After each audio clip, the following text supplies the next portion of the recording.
নমস্কার, বাংলা বাজারে সবাইকে স্বাগত। আমি অনিকেত চট্টোপাধ্যায়। শুরু করছি আমাদের অনুষ্ঠান মতামত, এবং শুরুতেই যেমনটা বলে থাকি, আমাদের অনুষ্ঠান শেয়ার করুন, লাইক করুন, কমেন্ট করুন এবং মানুষকে বলুন যারা এই ধরনের অনুষ্ঠান শুনতে চায়। 1 নম্বর, 2 নম্বর, আমাদের যে বাংলা বাজারের সদস্য পদ আছে নিতে পারেন, তাতে আমাদের খানিকটা সুবিধা হয়। যারা নেবেন না তাদের জন্য বলে রাখি যে অনুষ্ঠানে কোনো তফাৎ নেই। এটুকু বলেই শুরু করছি আমাদের অনুষ্ঠান মতামত। আজকের শীর্ষক, তৃণমূল কংগ্রেস কি কংগ্রেসে মানে জাতীয় কংগ্রেসে মিশে যাবে?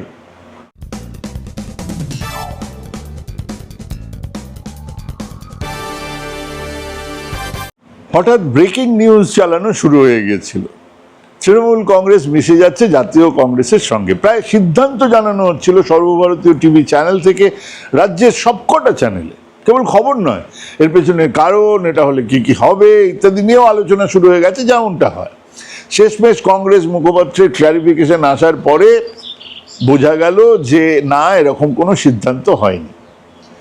আচ্ছা, সিদ্ধান্ত হয়নি মানে কি সিদ্ধান্ত হবেও না? সিদ্ধান্ত হয়নি মানে কি এরকম যে এই চিন্তা কেবল মিডিয়ার 1-8 মাথা থেকে বেরিয়েছিল, চটজলদি টিআরপি আর গুজবের বেলুন ফেটে যাওয়া? না, একেবারেই না।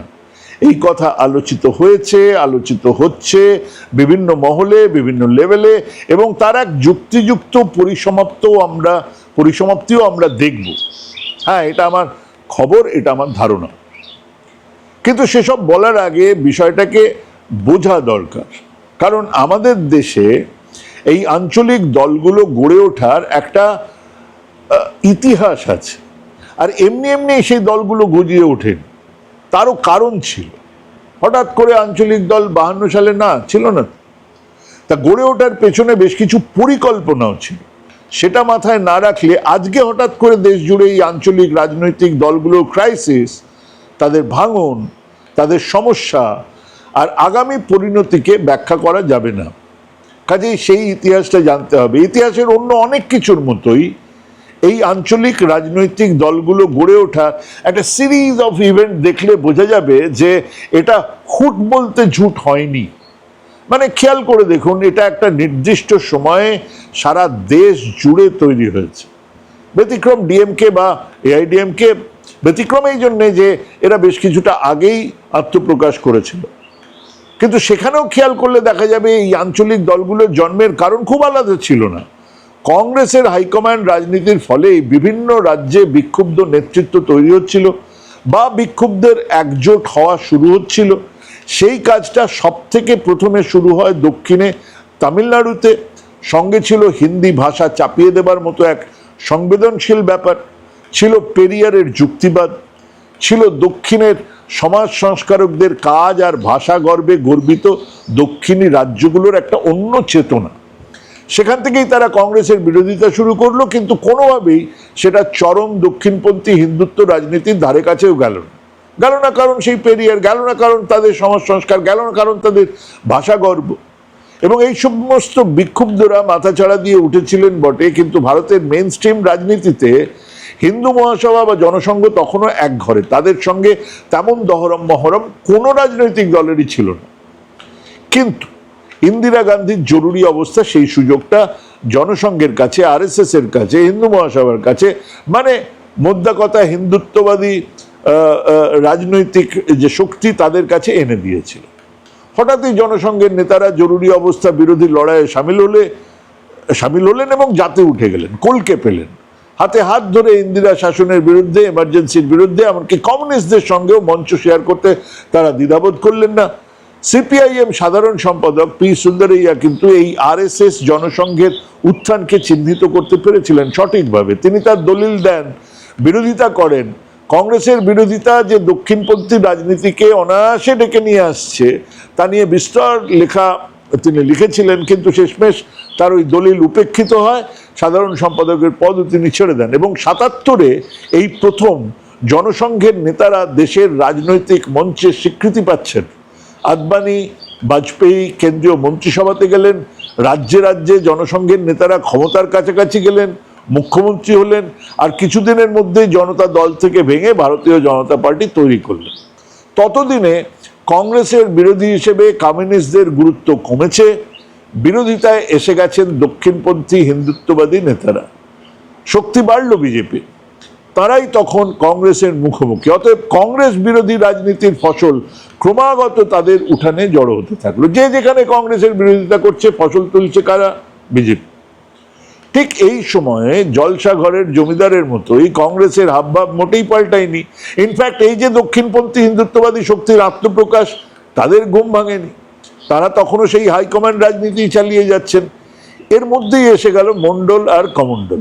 আরো দুর্বল হলো কংগ্রেস। কেন?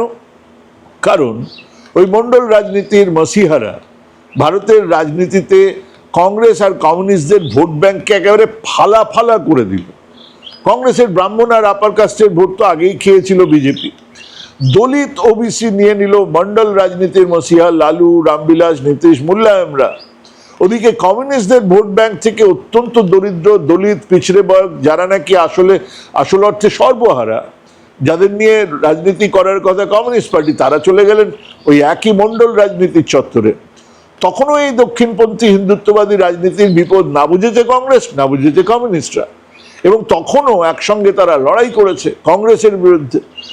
আর সেই সময়তেও জলসাঘরের জমিদার কংগ্রেসের হাইকমান্ড রাজনীতি একেবারে এক স্টাইলে চলছে, আর বিক্ষুব্ধরা জমা হচ্ছে রাজ্যে রাজ্যে, ক্ষোভ জমা হচ্ছে। ঠিক সেই সময় বিজেপিও বুঝতে পেরেছিল এখন তাদের একক শক্তিতে কংগ্রেসকে হারানো সম্ভব নয়। তারা কংগ্রেস থেকে বেরিয়ে আসা ওই বিক্ষুব্ধ গোষ্ঠীগুলোকে সাহায্য করতে শুরু করেছিল। একেবারে তাদের প্রত্যক্ষ আর পরোক্ষ সাহায্যে রাজ্যে রাজ্যে কংগ্রেস বিরোধী আঞ্চলিক দল গড়ে উঠছে, বা কংগ্রেসের তৈরি অফশুট শিবসেনা, বা বিজেপির চেয়েও বেশি বিজেপি তারা শিবসেনা হয়ে উঠেছে। তখন সেই সময় কারিগর ছিলেন প্রমোদ মহাজন, বিজেপির কারিগর। উনি নবীন পটনায়কের দলের অধিবেশনে একেবারে সুটকেস নিয়ে হাজির ছিলেন, অর্থ সাহায্য দিয়েছিলেন। একইভাবে তৃণমূল নেতৃত্বের সঙ্গেও তার দারুণ সম্পর্ক ছিল। অর্থ সাহায্য কতটা করেছিলেন সেটা পরিষ্কার নয়, কিন্তু সাহায্য যে করেছিলেন সেটা খুব পরিষ্কার। এবং এই সময় থেকেই বিজেপি তার অশ্বমেধ যজ্ঞ শুরু করেছিল। একসময় রাজারাই অশ্বমেধ যজ্ঞের আয়োজন করতে পারতেন ক্ষমতা গৌরব অর্জনের জন্য। এই যজ্ঞের আয়োজন করা হতো প্রতিবেশী রাজ্যের সার্বভৌমত্ব হরণ এবং নিজেদের রাজ্যের সামগ্রিক সমৃদ্ধি, এটাই যজ্ঞের অন্যতম লক্ষ্য ছিল। অশ্বমেধ যজ্ঞে ঘোড়াটাকে উত্তর পূর্ব দিকে ছেড়ে দেওয়া হতো, 1 বছর ধরে ঘোড়াটা ইচ্ছে মতন ঘোরাফেরা করতো। ঘোড়াটার সঙ্গে সূর্যের বার্ষিক গতির সম্পর্ক দেখানো হতো। মূলত অনুগত রাজাদের চিহ্নিত করা হতো, অর্থাৎ ঘোড়া যে রাজ্য দিয়ে যাচ্ছে সেখানে তাকে কেউ আটকাচ্ছে না, সেখানে তাকে ঘাস বিচুলি খাওয়াচ্ছে, এই অনুগতদের চিহ্নিত করা হচ্ছে। ভারতে বিজেপির অশ্বমেধদের ঘোড়া ছুটিয়ে জোগাড় করা হয়েছিল এক গুচ্ছ আঞ্চলিক দলকে, যারা হয় আজন্ম কংগ্রেস বিরোধী, না হলে কংগ্রেস ভেঙে বেরিয়ে এসে নিজেদের দল তৈরি করেছে। কিছুদিন আগে শ্রমিক ভট্টাচার্য ঠিকই বলেছেন, তৃণমূলের জন্মলগ্নে বিজেপির সাহায্য ছিল বই কি। বিজেপির প্রাজ্ঞ নেতা এল.কে. আদবানি সেদিন পরিষ্কার বুঝেছিলেন বিজেপির পক্ষে একক ক্ষমতায় আসা সম্ভব নয়। 1998 শুরু করেছিলেন ঘোড়া খুঁজতে, মানে শরিক দল খুঁজতে, যাদের কাঁধে চেপে ক্ষমতায় আসা যায়। 1919 সেই স্বপ্ন পূরণ হয়েছে মাত্র, এবং তারপর থেকে একের পর এক ঘোড়া বলি দেবার পালা চলছে। কারণ রাজ্য জয়ের পরে ঘোড়া তো বলি দিতেই হবে, সেটাই তো নিয়ম, সেটাই তো অশ্বমেধ যজ্ঞ। 1998 ন্যাশনাল ডেমোক্রেটিক অ্যালায়েন্স তৈরি হলো। কারা কারা ছিল?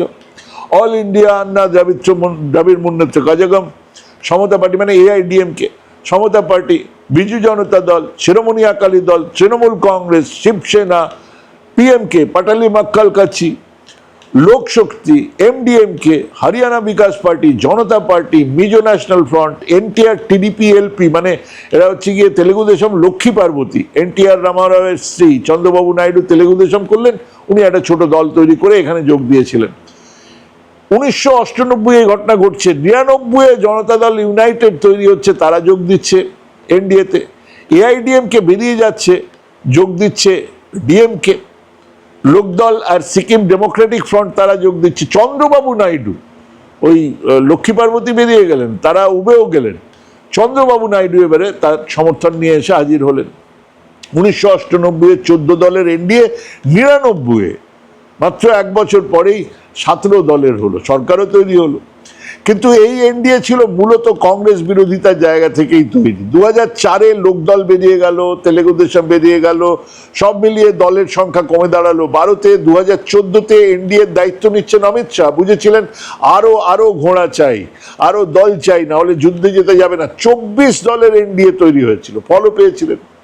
2009-এ 116 এমপি ছিল বিজেপির, আর 2014-তে 282, সংখ্যাগরিষ্ঠতার গায়ে গায়ে। তৃণমূলের আগেই এনডিএ থেকে বেরিয়ে গেছে, তৃণমূল অনেক আগেই এনডিএ থেকে বেরিয়ে গেছে। তার 2019-এ 21টা দলের এনডিএ, বিজেপি 303, রাস্তা পরিষ্কার। এইবারে বলি দেবার পালা, অর্থাৎ অশ্বমেধ যোগ্য করার পালা। হ্যাঁ, ওই সময়ে 2019 থেকেই বিজেপি নিশ্চিত হয়েছিল এবারে আর ওই আঞ্চলিক দলের সাহায্য তাদের দরকার নেই, আর তখন থেকে তারা ওই আঞ্চলিক দলগুলোর সঙ্গে তাদের লড়াই আরো ধারালো করতে শুরু করেছে। আর এই আঞ্চলিক দলগুলোর একটা কতগুলো সমস্যা খুব কমন। একটা হচ্ছে গিয়ে তাদের একজন নেতা, একটাই পোস্ট, বাকি সব ল্যাম্প পোস্ট, সবকটা দলের তাই। আপ থেকে শুরু করে, তৃণমূল কংগ্রেস থেকে শুরু করে, শিবসেনা থেকে শুরু করে, এনসিপি থেকে শুরু করে, ডিএমকে থেকে শুরু করে, সব এক। তো যার ফলে সেখানে অন্য লোকজনদের কথা বলার কোনো সুযোগ নেই, গণতান্ত্রিক ব্যাপারগুলো একেবারেই নেই। 2 নম্বর হচ্ছে গিয়ে সেখানে আবার একজন করে সেকেন্ড ম্যান গজিয়ে উঠছেন, যেটা যা তাদের হয়তো তাদের পুত্র, তাদের সন্তান, তাদের ভাইপো, তাদের কেউ না কেউ একজন। এবং তার ফলে কি হচ্ছে, এই যে তলায় যারা উঠছে, তারা যে অ্যাসপিরেন্ট, তারা যে আরো বড় হবে, তারা দেখছি যা বাবা, আমার সামনে একটা ভাইপো, আমার সামনে একজনের ছেলে, আমার সামনে একজনের মেয়ে, আমরা তো সর্বোচ্চ জায়গায় যেতে পারবো না। কাজেই তাদের অ্যাসপিরেশন, তাদের আকাঙ্ক্ষা কোথাও একটা চাপা পড়ছে, সেটা একটা সমস্যা তৈরি করেছে। আর 3 নম্বর যেটা, সেটা হচ্ছে এই সমস্ত কটা দল তৈরি হয়েছিল কিন্তু একটা অদ্ভুত উন্মাদনার সঙ্গে, তাদের সততা, তাদের লড়াই, তাদের রাস্তায় নেমে মানুষের সঙ্গে থাকা, ইত্যাদি ইত্যাদি। কিন্তু তারা ক্ষমতায় আসার সঙ্গে সঙ্গে তাদের মধ্যে এক ধরনের সর্বব্যাপী দুর্নীতি তাদেরকে ঘিরে ধরেছে, এবং ধরার ফলে এই সুযোগটা বিজেপি নিয়েছে যে এই দুর্নীতিকে তারা অ্যাটাক করেছে, তাদের ইডি, তাদের সিবিআই, এই সমস্ত পাঠিয়ে দুর্নীতি করলে এধারে এসে দুর্নীতি করো, ওধারে থেকে দুর্নীতি করা যাবে না। যে ওধারে থেকে দুর্নীতি করলে তোমাকে জেলে ঢুকতে হবে, কাহা তো কে আর জেলে ঢুকতে চায়। কাজেই আস্তে আস্তে তারা এই আঞ্চলিক দলগুলো ভাঙতে শুরু করলো। এভাবেই দিল্লিতে কংগ্রেসকে শেষ করে আপ এসেছে। কংগ্রেস দুর্বল হতে সমস্ত লড়াইটা বিজেপির সঙ্গে এই আঞ্চলিক দলগুলোর সঙ্গে বেঁধে গেল, এবং ধীরে ধীরে দেখুন আপের মধ্যে তাদেরকে জেলে পাঠানো, তাদেরকে ইডি সিবিআই রেড করানো, এগুলো শুরু হয়ে গেল, তাদেরকে ভাঙা শুরু হয়ে গেল। কংগ্রেস কি সেই সুযোগটা নিতে পারলো না, কারণ কংগ্রেসের মধ্যে বসে থাকা সেই জলসাগরের জমিদার তখনও দিব্যি আছে, হাতে ঘিয়ের গন্ধ যায়নি, কাজেই তারা সেই সুযোগ নিতে পারলো না। আজ কংগ্রেস নিজেকে খানিকটা সামলানোর চেষ্টা করছে এই মুহূর্তে। ঠিক সেই সময় বিজেপি সম্ভবত একটা ভুল চাল চালা শুরু করলো। আমি বলছি ভুল চাল চালা শুরু করলো, সম্ভাবনা একটা যে তাদের চালটা গোলমেলে ঠেকছে আমার কাছে এখনো পর্যন্ত। তারা আঞ্চলিক দলগুলোকে একেবারে শেষ করার জন্য একটা বড় গ্র্যান্ড পরিকল্পনা নিয়ে নেমে পড়েছে। প্রথমে শিবসেনা, তারপরে এনসিপি, তারপরে বিজু জনতা দল, তারপরে আপ, তারপরে তৃণমূল, এবারে বাকি শিবসেনা যেটুকু উদ্ধব ঠাকরের কাছে আছে, এই সমস্ত সাংসদদের নিয়ে এক ধরনের সংখ্যাগরিষ্ঠতা অর্জন করে বিজেপি চায় সংসদে এক ধরনের ব্রুট মেজরিটি দিয়ে ডিলিমিটেশন বিলটাকে পাশ করিয়ে একটা পাকাপাকি স্থায়ী বন্দোবস্ত করতে। এটা তাদের ইচ্ছে হতেই পারে। আপনারা দেখুন, এই ব্যাপারটাকে যে আপনারা বলবেন বেআইনি বা এই ব্যাপারটাকে বলবেন অসাংবিধানিক, তা কিন্তু বলা যাবে না। এ তো কোর্টে চ্যালেঞ্জ হচ্ছে, কোর্ট বলছে হ্যাঁ ঠিক আছে, এটাই তো শিবসেনা, আসল শিবসেনা তো সিন্ধের শিবসেনা। এবারে তৃণমূলেরও সেরকম একটা কিছু হতেই পারে। তো যার ফলে এই সংবিধান মেনেই এই ধরনের ভাঙনগুলো হচ্ছে, কিন্তু অনৈতিক হচ্ছে, সেটাও সবাই জানেন, মানুষের চোখের সামনে হচ্ছে। কিন্তু সাংসদদের সংখ্যা বেড়ে গেলে এই ধরনের একটা ব্রুট মেজরিটি নিয়ে সংবিধান সংশোধনের জায়গায় বিজেপি অনায়াসে যেতে পারে। কিন্তু এখানে একটা কিন্তু আছে, সাংসদ ভাঙলেই কি বিজেপি বিরোধী ভোটটাকেও ভাঙা যাবে? সম্ভব? ধরুন দিল্লির বিজেপি বিরোধী ভোট, সাংসদ ভেঙে চলে গেছে, আপেল লোকজন সব চলে গেছে বিজেপিতে, তাতে কি বিজেপি বিরোধী ভোটটা বিজেপির দিকে চলে যাবে? মহারাষ্ট্রের বিজেপি বিরোধী ভোট, সেটা কি বিজেপির দিকে যাবে? বাংলার বিজেপি বিরোধী ভোট 41% ভোট, আচ্ছা বলছে আপনারা বলতে পারেন ওটা কমবে, বেশ ওটা কমবে, 10% কমে যাক, 31%। সেই বিজেপি বিরোধী ভোটটা কোথায় যাবে? হ্যাঁ, সেইখানে একমাত্র এক ভায়াবল, এক সম্ভাব্য জোটের চেহারা উঠে এলে সেই বিজেপি বিরোধী ভোট একটা নির্দিষ্ট চেহারা নিতে পারে। মহারাষ্ট্রে সেটা জোট হতে পারে, আরো শক্তপোক্ত জোট। উড়িষ্যাতে সেটা বিজেডি কংগ্রেস জোট হতে পারে, বাংলাতে সেটা মার্জার হতে পারে। আর একবার সেই প্রক্রিয়া শুরু হয়ে গেলে বিজেপি বিরোধী শক্তিগুলো কংগ্রেসকে সামনে রেখে আবার একটা কার্যকরী জোটের দিকে এগোতে পারে। অন্তত রাজনীতিতে এক ধরনের ব্যালেন্স অফ পাওয়ার তৈরি হওয়া শুরু হতে পারে। বাংলাতে সেই রাজনীতির ছায়া স্পষ্ট। তৃণমূল নেতৃত্ব কি করবেন সে তো দেবানন্দিকৃত মনুষ্য, কিন্তু বাংলার বিজেপি বিরোধী ভোট ব্যাংক অন্য কোনো সম্ভাবনার দিকে ঝাঁপ দেবে বলে আমার মনে হয় না। এককভাবে কোনো অংশের তৃণমূলই ওই ভোটের দাবিদার নয়। কংগ্রেস একা সেই ভোটকে নিজেদের দিকে নিয়ে যেতে পারবে বলেও মনে হয় না। একমাত্র সম্ভাবনা মার্জার, কিন্তু সেই সম্ভাবনা সামনে আছে পাহাড় পরিমাণ ইগো, পুরনো শত্রুতা আর ক্ষমতার পিঠে ভাগ।